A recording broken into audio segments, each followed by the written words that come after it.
स्वाभिमानी शेतकरी संघटनेच्या वतीने सोमवारी महाराष्ट्र सरकारने सादर केलेल्या अर्थसंकल्पाचा निषेध व्यक्त करत त्यांची प्रतिकात्मक होळी करण्यात आली। यावेळी कार्यकर्त्यांनी राज्य सरकारविरोधात जोरदार घोषणाबाजी केली।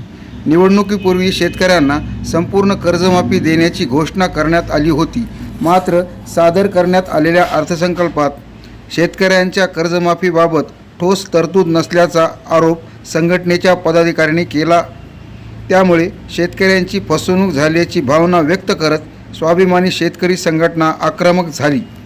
आज स्वाभिमानी शेतकरी संघटनेच्या वतीनं देवेंद्र फडणवीस यांनी सादर केलेल्या अर्थसंकल्पाची होळी करून आज आम्ही यांचा जाहीर निषेध केलेला आहे।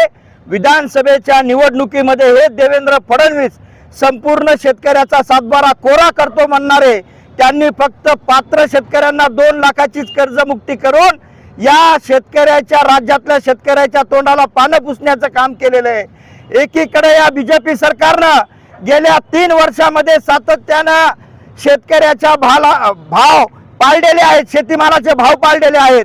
त्यामुळे कर्जात अडकलेला शेतकरी 2 लाखाची फक्त कर्जमुक्ती देऊन या सरकारनं तोंडाला पानं पुसलीत। त्याचा आज आम्ही जाहीर निषेध करतो आणि फडणवीस साहेब संपूर्ण सातबारा कोरा नाही केला तर संपूर्ण महाराष्ट्रामध्ये तुम्हाला फिरणं देखील आम्ही मुश्किल करणार आहे।